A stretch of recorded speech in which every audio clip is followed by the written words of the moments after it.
So what's in my bag part 3 আর part 3 তে আমি দেখাবো যে কি কি মানে আমার পার্ট 3 তে আমি পার্ট মানে থার্ড চেনটাই দেখাবো। তো ফার্স্ট আছে স্ট্রিক্স মি হিয়ার এটা। সো এটা আমি দেখাতে পারছি না কেন, ও মাই গড হয়েছে। So oh my god where is the ঢাকনা। সো এই দেখুন,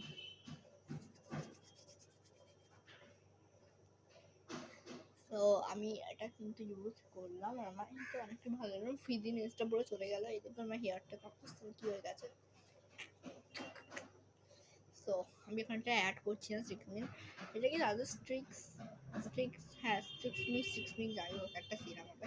সো দেন আছে আমার ফেস ওয়াশ করার জন্য, এটা আমার মা বাবা আমি সবাই এটা দিয়ে ফেস ওয়াশ করি। ডান। সো দেন আছে আমার কয়েকটা আর কি জিনিস, মানে আমি এটা আর বার করতে পারছি না গাইস। এই দেখুন অনেকগুলো জিনিস আছে, সেগুলো কি আবার সেগুলো আমাদের কার্ডটা দেখাচ্ছে, কার্ড আমার ভালো লাগে আর আমি অনেক কিছু দেখাতে পারবো না এখন। তো যান আমার, ও হ্যাঁ আমি তো তিন জায়গা দিয়ে পেয়েছিলাম বাড়িতে।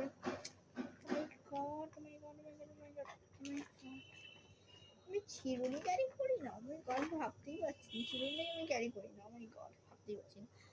ওর নাম ক্যারি করি আমি পেয়েছি। Oh my god, god. জানা আমার দেন আমি ও মাই গড আমি 28 পেয়েছি। এটা দিয়ে আরো স্মুথলি চলে আসানো যাচ্ছে, আর এর মধ্যে কি চুল ফেসেছে। ও মাই গড গাইস, কোনো চুল নেই সিরিয়াসলি, লাইক আমি ভাবতে পারছি না। ও দেন আমার কাছে আছে চুলটা আসলে মানে এত সুন্দর চুলে গেল বলতে নেই। সো ওদের আমার কাছে আছে এইটা কালার প্যালেট, আমার কাছে হচ্ছে পেন্সিল কালারটা কোথায় আমি জানি না। সো পেন্সিল কালার আর এই যে পেন্সিল কালারের ভিতরটা আজকে না পার্ট 4 আসতে পারে। সো প্লিজ কেউ চিন্তা করো না, পার্ট 4 পার্ট 3 যাচ্ছে তাই আসতে পারে। ওকে কি প্লিজ কেউ চিন্তা করো না, হ্যাঁ আমাকে নিয়ে যে সানবিটা কি করছে পার্ট 4 পার্ট 3 আছে, হ্যাঁ সানবিটা পাগল হয়ে গেছে এসব কিন্তু না ভেবো না। ওকে আর এইটা আর আর তারপরে পার্ট 4 এ, so waiting for part 4 by.